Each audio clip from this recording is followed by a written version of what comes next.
नृत्य के द्वारा भी ईश्वर की प्राप्ति कर सकते हैं, जिसका वर्णन श्रीमद् देवी भागवत महापुराण के अंदर आया हुआ है। 8 तरह की भक्ति बताई गई है।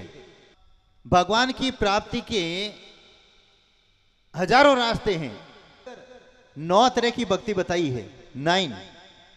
9 में से तीसरी भक्ति है। भगवान श्री राम ने स्वयं कहा है सबरी को, हे सबरी 9 तरह की मैं तुम्हें भक्ति बताता हूं, जिसमें तीसरी भक्ति है गुरुपद पंकज सेवा, तीसरी भक्ति अमान। जो गुरु के चरण कमलों की सेवा करता है उसे ईश्वर की प्राप्ति होगी, शास्त्र कह रहा है। और भगवान श्री राम ने सबरी को 9 भक्ति बताई, जिसमें तीसरी भक्ति है। ईश्वर प्राप्ति के 1000 नहीं हजारों रास्ते हैं, लेकिन एक दृढ़ निश्चय होना चाहिए। मैंने भी एक प्रण ठाना है कि दुनिया में ऐसी गौ सेवा करूंगा कि शायद विश्व में कहीं नहीं हो। तो मुझे उम्मीद है कि ईश्वर की प्राप्ति होगी, यही भाव रखता हूं। और उन गायों के लिए किसी का भी त्याग कर सकता हूं, किसी का भी। दुनिया में ऐसा कोई हस्ती पैदा नहीं हुई कि मेरे गायों की सेवा में बीच में आता है, मैं उसका त्याग नहीं कर सकता हूं। यह मैंने दिखाया भी है इनको। इसलिए एक अगर आप जीवन के अंदर व्रत ले लेंगे, चाहे आप बोलेंगे मैं जीवन में आज सच बोलूंगा, कभी झूठ नहीं बोलूंगा, माता पिता की सेवा करूंगा, 2 तीसरे गुरु की सेवा करूंगा, 3 चौथा सदैव स्मरण करूंगा, 5वां जीवों की सेवा करूंगा, प्राणी मात्र की। अनेक प्रकार के ईश्वर प्राप्ति के लक्ष्य हैं। मित्रता भी निभाता है मित्र के साथ में, तो भी ईश्वर की प्राप्ति होती है। अद्रोण नामक मित्र को हुई थी। भगवान के रहने के 5 स्थान, गीता प्रेस, गोरखपुर पुस्तक।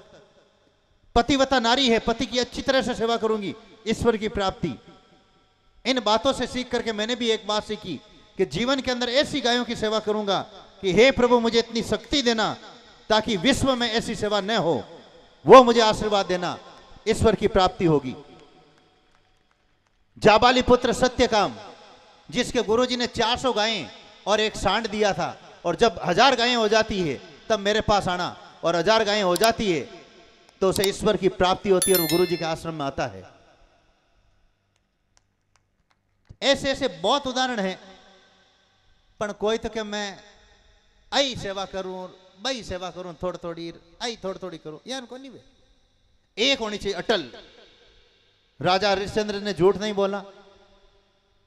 तुलाधार ने एकदम, किराना की दुकान भी अगर कोई करता है, अगर बराबर तोलता है, किसी कोई कम नहीं देता है, तो भी ईश्वर की प्राप्ति। उसमें भी नियम है, कुछ चीजें बेचनी नहीं चाहिए दुकानदार को, अच्छी चीज सात्विक चीज बेचनी। तुलादार को भी ईश्वर की प्राप्ति हुई। मांस मिट्टी बेचने वालों को भी ईश्वर की प्राप्ति हुई। धर्म व्याध महाभारत द्वितीय खंड शांति पर इसके अंदर आया हुआ है। कसाई को भी ईश्वर की प्राप्ति हुई। वो हर समय भगवान का स्मरण करता रहता था, मांस बेचता था।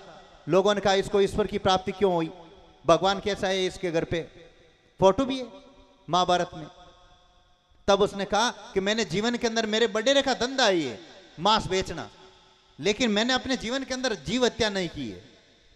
मैं तो पड़ोस की दुकान से मांस लेता हूं और उतना ही मांस बेचता हूं जितने मेरे पिताजी की और माताजी की दाल रोटी हो जाए। जीव हत्या नहीं की है मैंने, मांस जरूर बेचता हूं मैं। और उतना ही दुकान खोलता था जितनी उसके घर में मजदूरी आवश्यकता हो, दाल रोटी। और पिताजी के, माता पिता के चरणों को पैर धोता रोज और उनकी सेवा करता, उसे ईश्वर की प्राप्ति हुई। नियम एक बना लो आप, बस नियम एक बना लो, ईश्वर की प्राप्ति जरूर है।